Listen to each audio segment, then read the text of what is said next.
Buenas tardes con todos. ¿Cómo están? Mi nombre es Cintia Jo, soy representante legal de ANCA Technology SAC y les quiero dar la bienvenida a todos ustedes por primera vez o nuevamente a nuestro segmento Las ANCA Conferencias Gratuitas. Entonces, voy a comentarles rápidamente de qué se trata ANCA Technology, quiénes somos.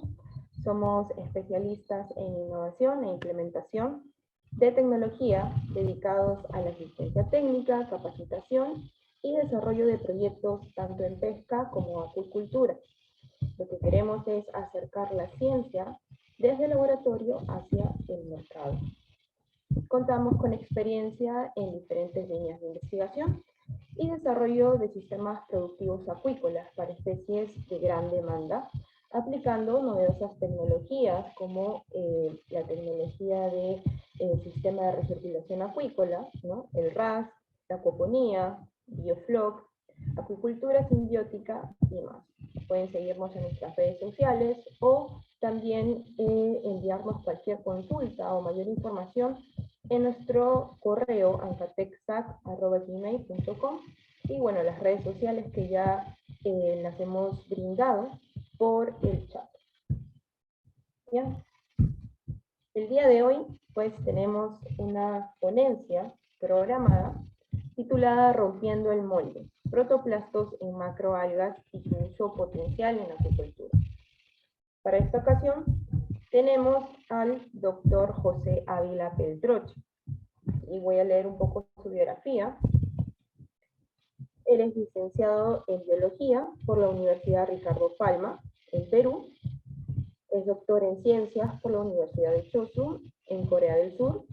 Ha sido consultor para el cultivo de macroalgas en el macroproyecto DAP-KSA, Desarrollo de Biotecnología Algal en el Reino de Arabia Saudita, en KAUST, ¿no? La Universidad de KAUST, en Arabia Saudita. Recientemente ha sido seleccionado como investigador de intercambio en el Instituto de Cambridge, en Estados Unidos de América, para el estudio de los genes involucrados en la reproducción del organismo modelo Ectocarpio.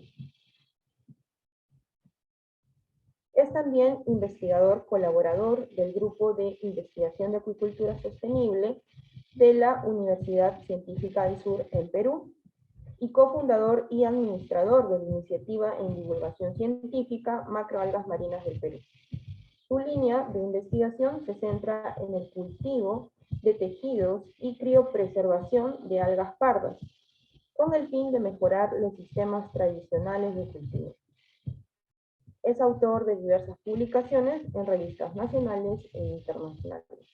Está comprometido al desarrollo de la acuicultura en Perú a través de la difusión del conocimiento en algas a la sociedad y a la colaboración científica a nivel nacional e internacional. Es un honor para nosotros contar con el doctor José Ávila. Muy bien. ¿Qué tal, José? ¿Cómo estás? ¿Aló? Sí, ¿se me escucha bien? Sí. Bueno, muchas gracias por la presentación, gracias por la invitación también para presentar un poco de lo que hacía mi línea de investigación en los últimos 7 años. Así que voy a proceder a compartir la pantalla. Voy a compartir. A ver, ahí está. Y lo voy a poner como...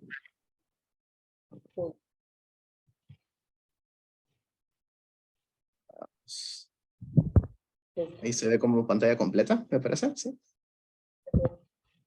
Ok. Entonces, arranquemos.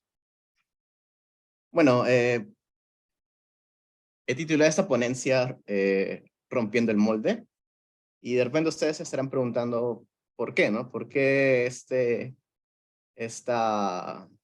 título? ¿Por qué el hecho de qué vamos a romper? ¿Qué vamos a descubrir en esta ponencia? Y justamente el tema de la ponencia es el uso de protoplastos,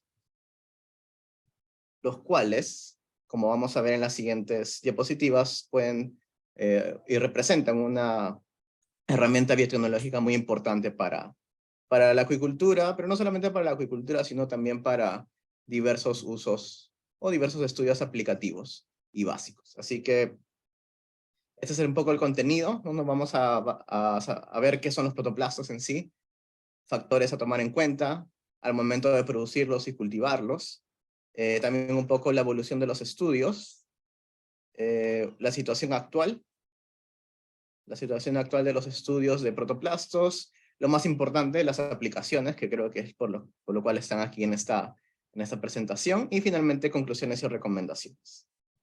Así que, sigamos. Vamos a comenzar con, ¿qué son los protoplastos? Los protoplastos son, para ponerlo en términos muy simples, células sin pared celular, ¿no? Si, bueno, regresamos un poco lo que nos enseñaron en el colegio, tenemos células vegetales, células animales, y pues una de las diferencias más notorias es el hecho de que la célula vegetal tiene una pared celular, es decir, una pared rígida. Y justamente es por eso que llamé esta presentación Rompiendo el Molde. La idea de la técnica de protoplastos es obtener lo que está dentro de esa pared celular, que es el protoplasma básicamente. Ahora, ¿qué características tienen esos protoplastos? Cuando liberamos esos protoplastos de esta pared celular, que es básicamente una jaula, ¿qué características tienen esos protoplastos? Son totipotentes, es decir, una sola célula puede regenerar todo un organismo. Se utilizan bastante para mejoramiento genético, que es un tema que voy a comentar más adelante, y también para estudios de desarrollo y regeneración. Entonces, los protoplastos pueden ser producidos de plantas, ¿no? Que tienen células vegetales, obviamente, pero también pueden ser producidos de algas marinas. En este caso, nos vamos a enfocar en macroalgas, ya que también poseen pared celular. Quisiera recalcar de que los protoplastos están enmarcados en una amplia gama de técnicas. Si de repente alguno de los presentes está o se ha metido un poco en el tema de cultivo in vitro en plantas, sabe de que existe esta técnica en plantas desde hace muchísimos años. Entonces los protoplastos están enmarcados en una variedad de técnicas de cultivos in vitro. Aquí vemos otras técnicas que se llaman cultivo de meristemo, que se puede hacer en macroalgas, cultivos en suspensión, que también se pueden hacer en macroalgas, formación de callo, también se puede hacer en macroalgas, y aquí encontramos la técnica de los protoplastos, que es el foco de esta presentación. Vamos a ver cómo producimos protoplastos de una manera sencilla. Por ejemplo, aquí tenemos nuestra alga, una alga parda, el wakame, muy comercial en el Asia. Y la principal metodología para obtener protoplastos es usar enzimas, es decir, estas enzimas son proteínas que van a romper la pared celular. Entonces, aplicamos cierta combinación de enzimas y obtenemos un protoplasto, ¿no? Una célula sin pared celular. Ahora, este protoplasto, de forma espontánea y en condiciones adecuadas, va a regenerar de nuevo su pared celular, para luego regenerar todo un organismo, en este caso todo el alga wakame. Entonces, la primera parte la parte de la digestión enzimática se va a llamar aislamiento, y la parte de cultivo y la regeneración se va a llamar, la parte de cultivo y regeneración va a tener ciertas condiciones específicas para poder regenerar con éxito el alga o la planta. Estas dos fases combinadas se llaman tecnología de protoplastos, y como mencionado, se utilizan para manipulación in vitro y mejoramiento de los cultivos sin necesidad de que haya una reproducción sexual. En algas, ya sea algas verdes, algas rojas, también se utiliza para la producción de semillas. Y voy a entrar en detalle en esto en las siguientes diapositivas. Vamos ahora a los factores a tomar en cuenta. Si bien he simplificado el hecho de producir y cultivar protoplastos en básicamente 2 pasos, los factores que hay detrás de eso son un poco más complicados. No es el objetivo de esta presentación ir en detalle por cada factor, pero bueno, este es un esquema que ya hace algunos años realicé, donde están todos los factores que uno debe tomar en cuenta al momento de aislar, que está en la parte azul, la parte celeste, aislar protoplastos y cultivarlos hasta poder regenerar un alga entera, que es en la parte verde clara. Como ven, hay bastantes factores. Hay más o menos 8 factores en aislamiento y unos 6 factores en cultivo. Podrían haber más. Pero esto es solamente para que tengan una idea de que si bien la técnica en sí es sencilla, entre comillas, hay muchos factores que hay que tomar en cuenta para que esos protoplastos puedan sobrevivir, formar su pared celular y regenerar, en este caso, un alga. Sigamos. Ahora vamos a ver cómo han ido evolucionando los estudios. Y, de nuevo, esta técnica se originó en plantas, ¿no? En 1982 se dio el primer aislamiento mecánico exitoso. Disculpe, ese era en 1882. Hay un pequeño error ahí. Se dio el primer aislamiento mecánico exitoso de una planta, porque antes los protoplastos se aislaban, digamos, machacando el tejido. Y por ahí, pues, de suerte te podría salir una pequeña cantidad de protoplastos. No fue hasta 1960, que también en una planta en Lycoperdicum esculento, se aplicaron enzimas para romper la pared celular y poder obtener una mayor cantidad de protoplastos de una manera más sencilla y que se puede utilizar con otras técnicas.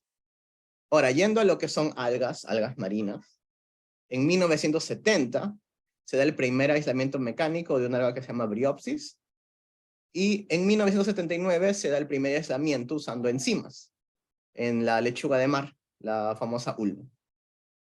Entonces es aquí, especialmente desde 1979, que arranca todos los estudios de protoplastos en algas marinas. Es decir, no es algo reciente, pero digamos que a través de los años han habido algunos estudios que no han sido tan continuados y por eso de repente no se ha llegado a protocolos más complejos o aplicar esta técnica masivamente en los cultivos aún. Otras fechas importantes, por ejemplo, el aislamiento de protoplastos de Undaria, que es el Wakame. Un hito muy importante también en el 98, fusión de protoplastos, que voy a hablar más adelante, que es básicamente creas un híbrido entre dos tipos de algas, una alga roja, una alga verde. Ese fue el primer reporte de un híbrido usando protoplastos. En 2001 tenemos un paper muy interesante, maricultura usando protoplastos de una alga parda, la Saccharina japonica, que es el kombu. En 2006, algo similar, utilizar protoplastos como semillas artificiales para el nori. Y bueno, ya un poco ya en el siglo XXI, en las últimas décadas, en 2012 se publica el primer protocolo estándar para producir protoplastos y cultivarlos en Ectocarpus. Ectocarpus es una alga parda. No es comercial, pero se utiliza en estudios de fisiología y aporta bastante información que puede ser utilizada en los cultivos a gran escala de algas que sí son comerciales. En 2018 también se producen más protocolos estándares, en este caso para algas verdes. En 2022, bueno, junto con gracias a los estudios de doctorado, al apoyo también del laboratorio que estuve en Corea, pudimos mejorar un protocolo para cultivo y regeneración del wakame, básicamente. Y bueno, hoy en día existe un proyecto en Australia, en los cuales se está utilizando protoplastos de la lechuga de mar para hacer cultivos masivos de esto. Entonces, digamos de que ya se está comenzando a utilizar con fines prácticos los protoplastos, en este caso en algas verdes. Ahora vamos con el tema de la situación actual, es decir, de cuántas especies de algas se ha elaborado o extraído protoplastos, de cuántas se han cultivado con éxito, etc. Comencemos con algas verdes. Con algas verdes, la verdad es relativamente sencillo obtener protoplastos. Hay protocolos bien establecidos para la lechuga de mar, solo se usan enzimas comerciales, es decir, enzimas que tú puedes pedir puedes conseguir fácilmente, puedes pedirlas, como la celulasa, Onosuke RS o R10. Y como ya les había comentado, unos colegas en Sydney, en Australia, ya tienen proyectos de producción masiva de protoplastos para acuicultura, ¿no? Ya hay, como les comento, ya hay protocolos. Ahí, por ejemplo, tienen un libro en donde un capítulo es básicamente la producción de protoplastos de ulva, del alga verde. Algas rojas. Básicamente se enfocó mucho en estudiar el nori. ¿Por qué? Porque el nori es una alga roja bastante simple. Es una lámina, parecida a vulva, ¿no? Bastante delicada. Entonces es mucho más fácil, digamos, romper su pared celular usando enzimas y obtener una gran cantidad de protoplastos. En el caso de las algas rojas se usan enzimas comerciales, que se pueden comprar fácilmente, y no comerciales también, que uno mismo necesita purificarlas. Recientemente han habido reportes de regeneración de especies más complejas, como el caso de Gracilaria. Por ejemplo, todo el grupo de algas rojas de las gracilariales. Por ejemplo, en Perú tenemos Gracilariopsis lemaniformis, etc. Esas son algas rojas mucho más complejas, un poco más difícil de regenerar, pero ya hay casos exitosos de regeneración. Algas pardas. El tema con algas pardas es bastante interesante porque se ha quedado por detrás de las algas rojas y algas verdes, a pesar de que hay muchas especies dentro de algas pardas que son de importancia económica, como la sacarina, como el macrocystis, por ejemplo, los kelpos, etc. No existe un protocolo estándar, pero estamos trabajando en eso. Básicamente mi tesis fue resolver ese problema de conseguir un protocolo estándar para la mayoría de algas pardas.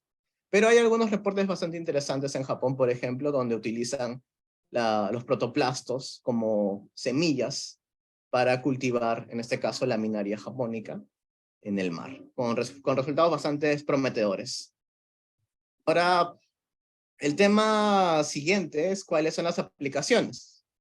Porque, bueno, ustedes ya han visto más o menos qué son los protoplastos, qué se tiene que hacer para obtener un protoplasto, han visto todos los factores que hay que tener en cuenta. Pero la pregunta ahora es, bueno, tengo protoplastos, ahora, ¿qué puedo hacer con ellos? ¿Para qué los quiero? ¿Para qué quiero producirlos? Y bueno, la verdad las aplicaciones son bastante amplias, comenzando por estudios fisiológicos. Vamos a estudios básicos. Por ejemplo, cómo asimila el carbono una célula de macroalga. Cómo produce oxígeno una célula de macroalga. También qué compuestos pueden secretar estas células, porque cuando tú le quitas la pared celular, ese estrés hace de que se produzcan algunos compuestos.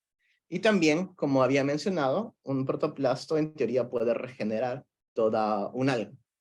Entonces, ¿cuál es ese proceso? Estudiar ese proceso de regeneración en verdad es muy interesante. En algas no se ha hecho, no hay muchos reportes. Y no solamente a nivel morfológico, sino a nivel genético, ¿no? ¿Qué genes se activan para que haya la primera, por ejemplo, división celular? ¿Qué genes se activan para que los tejidos se comiencen a diferenciar?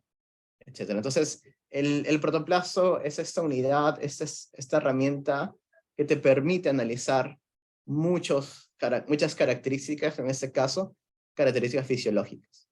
Que bueno, obviamente también esta información es muy importante para el tema de cultivo. Otro es la fusión de protoplastos. Ya había mencionado esto en la línea de tiempo, pero básicamente si tú tienes dos protoplastos, no tienen pared celular,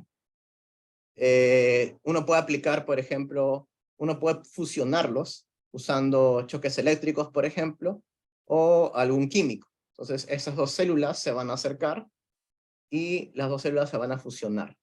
Entonces, si yo tengo un protoplasto, en este caso del alga verde monostroma, y un protoplasto de Neopiropia, que es el nori, y lo fusiono, lo que voy a obtener es un híbrido. Y este híbrido que ven en la pantalla tiene pigmentos rojos, como también tiene pigmentos verdes y pigmentos rojos. Y también características de ambos progenitores. Entonces, esta fusión de protoplastos es bastante utilizado. No hay demasiados reportes en algas, que creo básicamente que es porque no existía un protocolo estándar, pero ahora que existe ya imagino que la gente se animará más a comenzar a fusionar protoplastos y obtener nuevas variedades híbridos que de repente puedan producir algún compuesto de interés. Tema de transformación genética, no voy a entrar mucho en detalle en esto, pero en teoría si no tienes una pared celular es mucho más fácil introducir genes, ¿no? Utilizando protocolos para células animales que no tienen pared celular. Bueno, hay muchas cosas técnicas en este tema de transformación genética, como por ejemplo los promotores, qué promotores voy a utilizar. No existen promotores algales disponibles, o por lo menos que yo sepa. O sea, hay muchas cosas técnicas aquí para analizar, pero es también algo bastante prometedor. Y los protoplastos acá juegan un eje central. Algo que también está bastante de moda en los últimos años, el CRISPR-Cas, se utiliza protoplastos como material para introducir o modificar genes utilizando esta técnica de CRISPR-Cas. Como puede ver, bueno, esto no es de una macroalga, pero es de plantas de plantas terrestres, de citrus, donde obviamente se enfatiza el hecho de que se utilizan protoplastos para que se pueda deliberar los genes dentro de la célula. Y otra herramienta, otra técnica muy importante, muy llamativa, es el single cell sequencing, que es secuenciamiento de células individuales. Y de nuevo, un requisito para esto es tener protoplastos. Hace poco salió una publicación justamente que resume la preparación de protoplastos de algas para usar esta técnica. Y ustedes miran, ¿para qué? O sea, ¿cómo es esto? ¿Secuenciamiento individual? Entonces, pongámoslo de esta forma, ¿no? Digamos, tenemos, por ejemplo, nosotros, ¿no? Somos seres multicelulares. Tenemos muchos tipos de células, ¿no? Células cardíacas, células de hueso, tenemos las células epiteliales, etc. Todas las células, si bien pueden tener el mismo genoma, se expresan de manera diferente. Y esa expresión diferencial hace que seamos lo que somos. Entonces, lo mismo aplica para un alga, por ejemplo, ¿no? Hay algas bastante complejas, como el sargazo, los kelpos, donde tienes una especie de lámina, rizoide, donde se adhiere al sustrato, etc. Entonces, esos son diferentes tipos de células. Entonces, con esta técnica, uno puede marcar cada tipo celular, cada población celular, y saber cómo se expresa cada población celular, cómo se diferencia a nivel de expresión. Entonces, es una técnica muy interesante, aporta bastante información, pero de nuevo, para poder hacer uso de esto necesitamos protoplastos, ¿no? Aquí vemos, por ejemplo, en este esquema, que esta técnica se puede utilizar para analizar los ciclos de vida del alga, cómo las algas se diferencian, cuál es la respuesta al estrés, que es muy importante, ¿no? Y cuando digo estrés me refiero, por ejemplo, al aumento de la temperatura, por ejemplo, a patógenos, etcétera, ¿no? Entonces, de nuevo, esta técnica requiere de protoplastos para que se realice con éxito. Y bueno, algo que creo que a la mayoría le va a interesar es el tema de stock de semillas para cultivo, ¿no? Los protoplastos pueden funcionar como esporas artificiales, llamémosles. Un ejemplo, el caso de Nori, Porphyra ocaensis. Tenemos pórfira, aislamos los protoplastos que están aquí en la figura B, y estos protoplastos se pueden sembrar en nylon. Y bajo condiciones correctas, esos protoplastos van a regenerar las nuevas plantas, en este caso de Nori.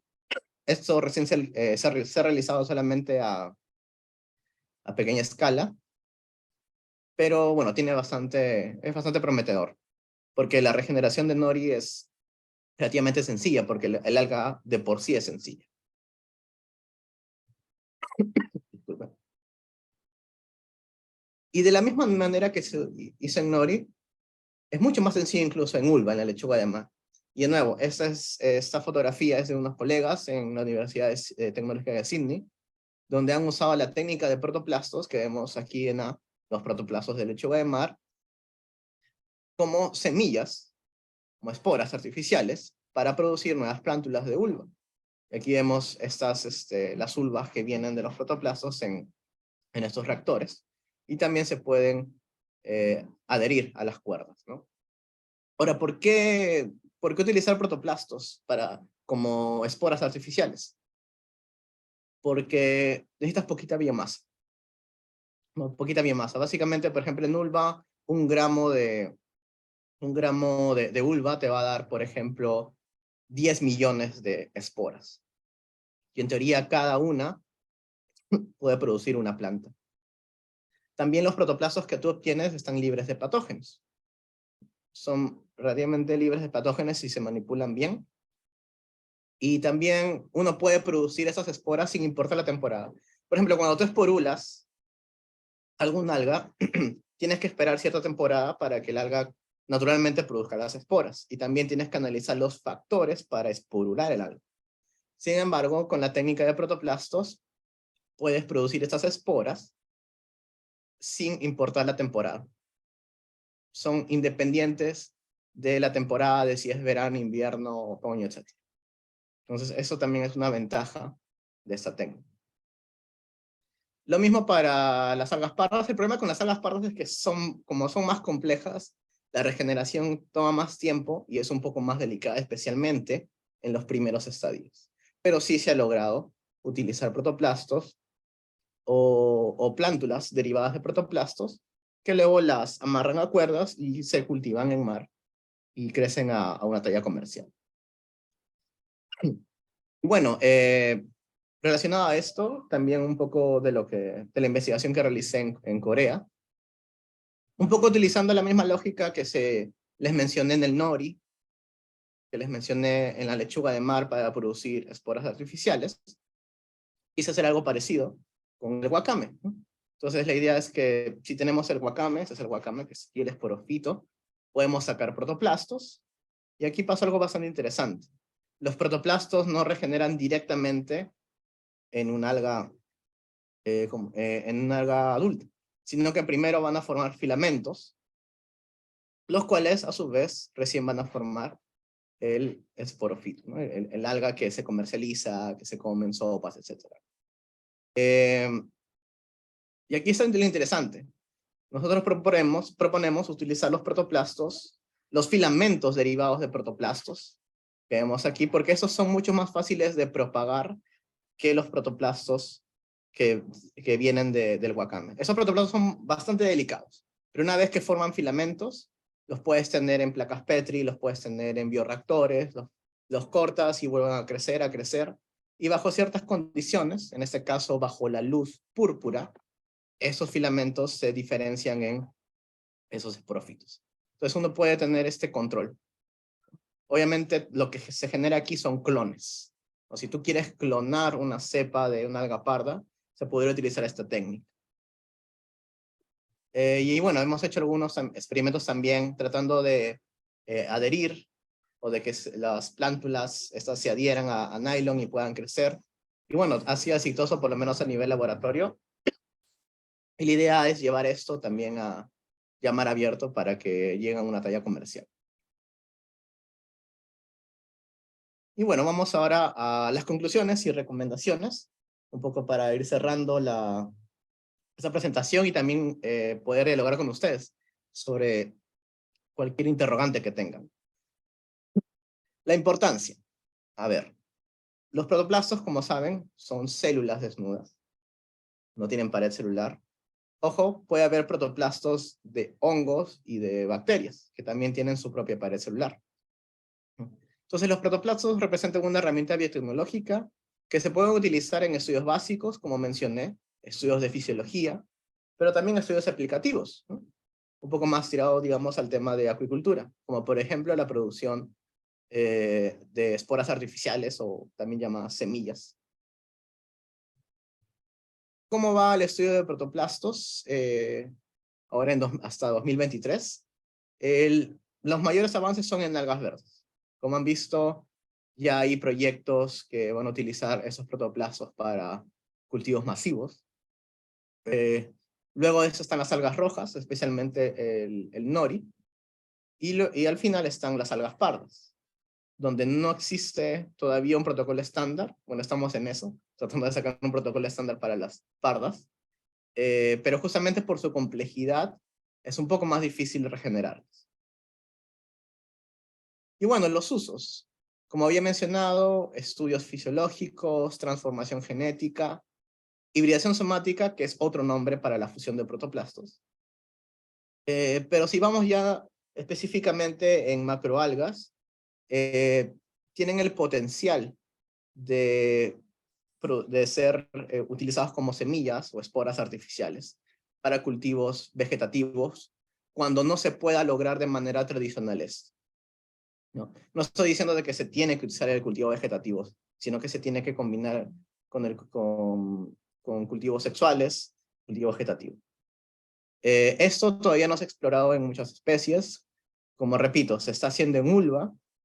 En nori no he visto en los últimos años, y en pardas, bueno, estamos en esto, ¿no? Estamos tratando de mejorar la técnica, especialmente llevarla ya a un poco más a campo, ¿no? Para cultivo en mar y ver si esas algas que se producen de protoplastos pueden madurar normalmente. Y para cerrar esa presentación, bueno, ustedes me dirán, bueno, José, me has hablado del protoplastos, de los cultivos in vitro, pero yo quiero mi cultivo en mar, ¿no? O sea, ¿para qué me va a servir saber esto o conocer de la técnica si yo me voy a enfocar en cultivo en mar, ¿no? Entonces, este es un pequeño esquema muy simplificado de lo que es el cultivo de macroalgas, bastante simplificado. Es el cultivo tradicional que conocemos, ¿no? Tenemos cultivo en mar abierto, por ejemplo, digamos el sargazo, ¿no? El kelp, el Macrocystis pirífera, que produce gametos, esporas, etc. Otras algas se pueden reproducir por fragmentación, y con esto obtengo nuevas plántulas, estadios juveniles, y vuelvo al mar, ¿no? Ese es el cultivo tradicional, ¿no? Si se dan cuenta aquí, pues, estas algas que están aquí tienen diferentes tamaños, incluso colores. ¿Por qué? Porque no existe una selección. Los cultivos en mar, por lo menos los tradicionales de macroalgas, son muy variables, ¿no? Son muy variables, no son tan homogéneos como se quisiera si se quiere exportar algún tipo de producto. Pero bueno, ese es el cultivo tradicional de macroalgas que se está intentando en Perú, se hace en otros países, especialmente en el este asiático, en el sudeste asiático, etc. Pero ¿cuál es la visión de cultivo de macroalgas en el siglo XXI? Es justamente incorporar estas técnicas, ¿no? Cultivo in vitro de macroalgas como parte del sistema de cultivo, ¿no? De nuevo, tenemos, por ejemplo, nuestro cultivo en mar abierto, tenemos las esporas, pero podemos coger algunas esporas, algunos gametos, y llevarlas al laboratorio y hacerlas germinar en laboratorio. ¿Para qué? En laboratorio podemos mejorar esas cepas. Hay muchas técnicas para mejorar cepas. Podemos germinar esas algas, elegir las mejores, cruzarlas, como se hacen plantas, como se hacen animales. Se puede hacer lo mismo en algas. Se pueden hacer temas de mejoramiento genético. Se puede estudiar muchos factores en espacios reducidos, estudios multifactoriales, ¿no? Hay muchos factores que afectan el crecimiento de algas. Y si las tenemos in vitro, podemos analizar esos factores antes de llevarlas, digamos, a mar abierto. Germoplasma, podemos guardar estas macroalgas, estas cepas. Si producimos una cepa que de repente produce, no sé, una gran cantidad de fucoidanos, se puede guardar. Hay técnicas para guardar este germoplasma, se puede congelar, se puede mantener a baja temperatura, etcétera, ¿no? Y también puedes producir algas que son libres de patógenos, ¿no? En plantas esto es muy requerido, ¿no? La producción de plantas libres de patógenos, libres de virus, etcétera, ¿no? Es algo que recién se está explorando en algas, porque las algas sí, las algas también se enferman. Las algas también tienen virus, las algas también son atacadas por bacterias, por patógenos, etcétera, ¿no? Y el hecho de producir, por ejemplo, protoplastos, tú puedes producir con eso plantas o algas, en este caso, libres de patógenos, ¿no? Y bueno, como comentaba al inicio, no solamente es la técnica de protoplastos, puedes hacer cultivos de meristemos, producción de callos, etc., ¿no? Todo esto a nivel in vitro. ¿Por qué? Porque esto te va a ayudar a mejorar las algas que vas a sembrar en el mar. Y vas a tener una producción más homogénea, cepas mejoradas, con alguna característica deseada, y así seguir mejorando el cultivo. Entonces, esto era un poco el cierre de esa presentación. Y quisiera también invitarlos a que sigan las redes de Macroalgas Marinas del Perú, donde también posteamos mucha información sobre las algas en el Perú, nuevos estudios que salen sobre algas en el Perú también están ahí. Nos pueden seguir en Facebook, en Instagram, en Twitter. Estamos siempre para cualquier cosa. Nos pueden contactar si necesitan alguna ayuda, alguna información. Bibliografía también. Los invitamos a seguirlos y finalmente, muchas gracias por su atención. Especialmente aprecio la invitación de Cintia, una muy buena amiga, y espero que haya sido de su agrado esta exposición y quedo a la espera de cualquier pregunta, cualquier duda. Muchísimas gracias. Gracias, José. Excelente exposición, de verdad. Nos has resumido todo sobre plastos y sobre todo lo que a la mayoría aquí en sala creo que les interesa es las aplicaciones, cómo poder utilizarlo, ¿verdad? Bien, bueno, gracias a ti más bien por darte un espacio y poder participar aquí en las ANCA conferencias. Apreciamos que te hayas dado ese tiempo. Muy bien, entonces quisiéramos saber si alguien de la sala tiene alguna consulta, duda, comentario acerca de la exposición que acaba de hacer José. Claro, cualquier duda Entonces aquí, pueden escribir en el chat, imagino también, o si quisieran conversar. a ver, hermano, No. ¿A dónde ¿dónde? comprar? Sí. Ok. Una pregunta. Bueno, las enzimas, depende de qué enzimas. Por ejemplo, la celulasa, que es básica, esa la compras de Yakult, que es una empresa japonesa. En verdad, la celulasa es la misma celulasa que utilizan en plantas para protoplastos. Entonces, es relativamente barata comparada a otras enzimas. Pero, por ejemplo, si quieres romper pared celular de pardas, en Sigma venden el alginato liasa, se llama. Justamente rompe los alginatos de la pared celular, ¿no? Y así, algo interesante, por ejemplo, sería utilizar enzimas. Por ejemplo, estas enzimas que te digo son relativamente purificadas. Tampoco es que son purificadas full. Pero hay otras enzimas que son más baratas inclusive, pero no son tan puras. Lo interesante sería utilizar esas enzimas, que son muchísimo más baratas, que generalmente se utilizan para procesos más masivos. Si esas enzimas pueden también, si con esas enzimas también se pueden producir protoplastos, y de esa forma también reducir los costos, que es de repente la principal desventaja de la técnica de protoplastos, ¿no? El tema de los costos. Muy bien. Tenemos aquí a Arturo Mírez, dice, hola José, excelente ponencia. Una consulta para la producción y mantenimiento de protoplastos. ¿Es necesario un laboratorio especializado? La verdad que no. O sea, mira, con tal que tengas tu cámara de flujo, tu autoclave y una incubadora, se puede hacer. Ahí lo principal es la cámara de flujo, ¿no? Porque sí tienes que tener bastante cuidado al momento de manipular las muestras, ¿no? Porque algo importante de los cultivos de protoplastos de algas es que van a tener bacterias. Ya van a tener bacterias, pero hay que mantenerlas siempre en baja cantidad. Pero sí, creo que solamente teniendo esas cosas, obviamente un equipo, un buen autoclave, ¿no? Se podría comenzar a hacer experimentos de cultivo de protoplastos, ¿no? Aislamiento, si solamente vas a aislarlo, lo puedes hacer sin necesidad de una cámara de flujo, pero si vas a cultivar el protoplasto, ahí sí ya tienes que tener más cuidado, ¿no? Aquí tenemos otra pregunta de Luzmila Rodríguez. ¿Habría algún protocolo o normativa para indicar que se ha obtenido alguna variedad mejorada? Buena pregunta. Buena pregunta, Luzmila. Hasta lo que sé, sí hay variedades mejoradas registradas en Japón y en Corea, pero se han mejorado a través de cruces. Hasta lo que sé, no utilizando protoplazos. El caso que mostré de este híbrido, me parece que se quedó solamente en un paper, ¿no?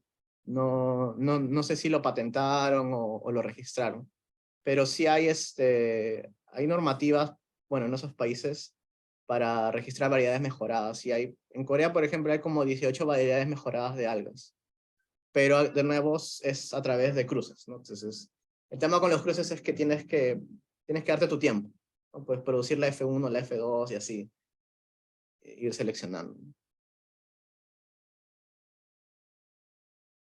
Es que hacer cosas como yo puedo hacer. Ok, seguro estará regulado. Sí, o sea, ya bueno, acá ya estamos un tema un poco de la normativa, ¿no? Por lo menos en mi experiencia en Corea, lo que hacen para más o menos saber si hay una variedad mejorada es que, o sea, desde el inicio te pones un target, ¿no?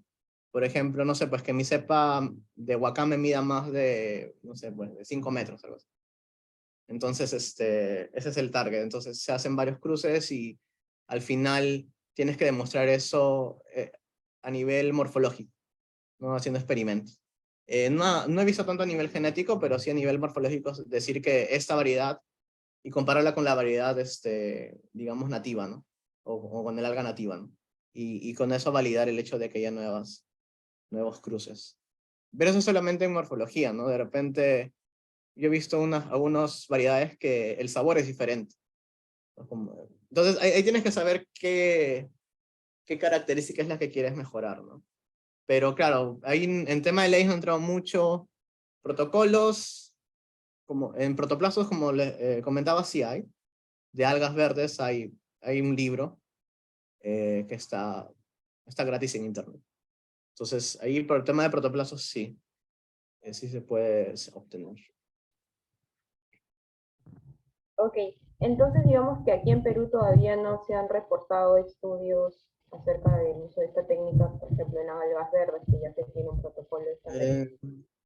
Claro, en Perú, mm, bueno, no quiero decir que no haya, de repente por ahí se me escapa, pero alguno.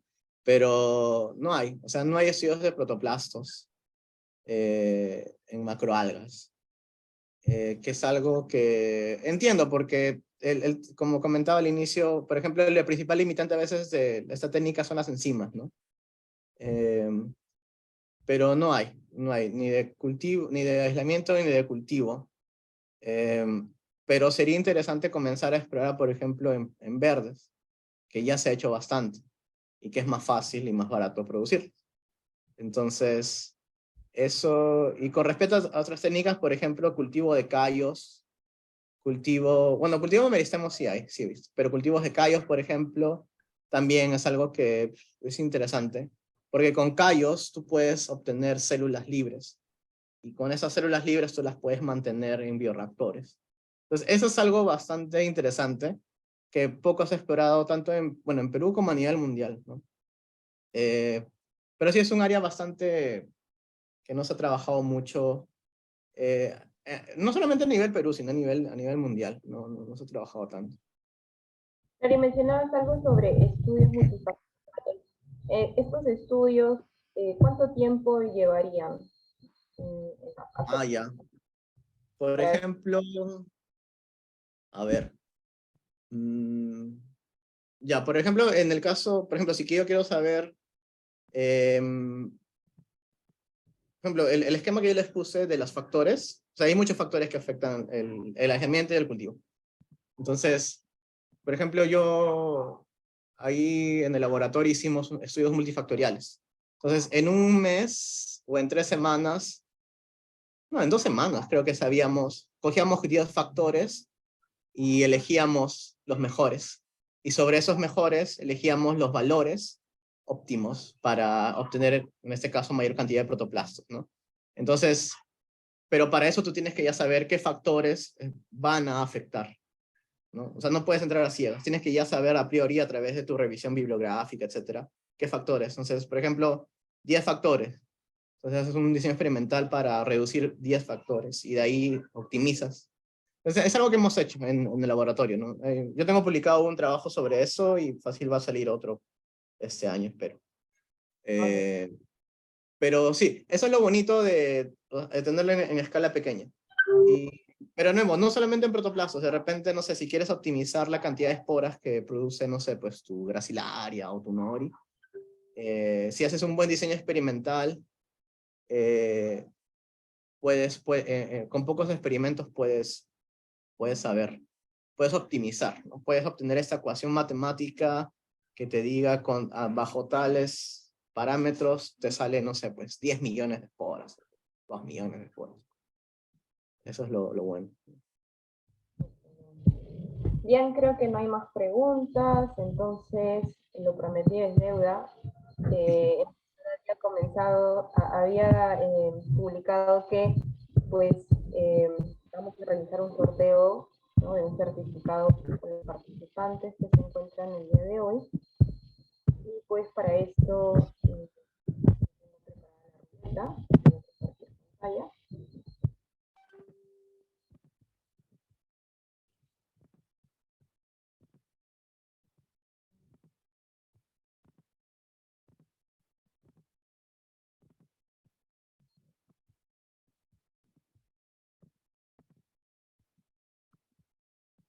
Creo que sí se puede observar.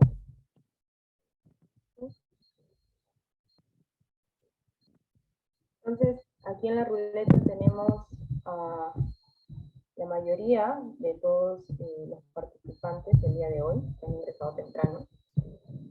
Mucha suerte a todos y vamos a darles girar.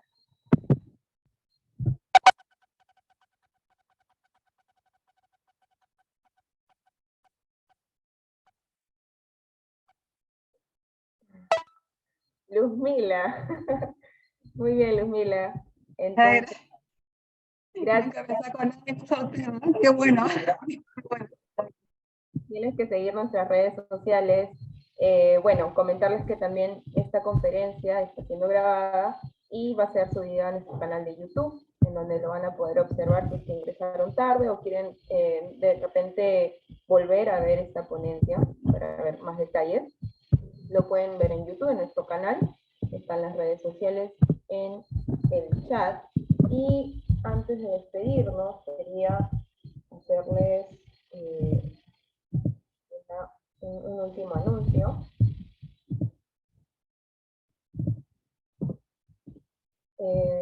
Bueno, aquí quería mostrarles las anteriores conferencias que hemos venido realizando de manera gratuita. ¿Sí? Nos hemos enfocado en lo que es acuicultura en un comienzo, pero vamos a también diversificar, ¿no?, estas conferencias hablando de temas de biología marina o de pesca también, pesca artesanal. Entonces, estas conferencias pasadas las pueden encontrar en nuestro canal de YouTube, @ancatec. ¿Sí? Hay alguna que está en inglés, también pueden activar los subtítulos para poder verlo en el idioma español, por ejemplo. La siguiente ponencia que tenemos programada es el miércoles 19 de abril sobre acuicultura 4.0, roadmap tecnológico para la innovación y efectividad competitiva. Ok, entonces, como es de costumbre, por favor, les hago un llamado de prender sus cámaras para tomarnos una foto final, ¿sí?, y poder concluir con el evento. No sean tímidos, por favor. Al Arturo, un gusto conocerlos, Manuel, Gerson. A ver, Luzmila. A ver. Espera porque estoy en mi casa. Si te digo. A ver, vamos a ver. Ahora. Me has agarrado desprevenida. Había puesto mi fondo, menos mal. Muy bien, entonces a la cuenta de 3, 1, 2, 3. Listo. Muchas gracias nuevamente, José, y a todos los participantes por acompañarnos en este evento. Muchas gracias. Gracias a todos. Gracias, felicitaciones. Tema muy interesante, gracias.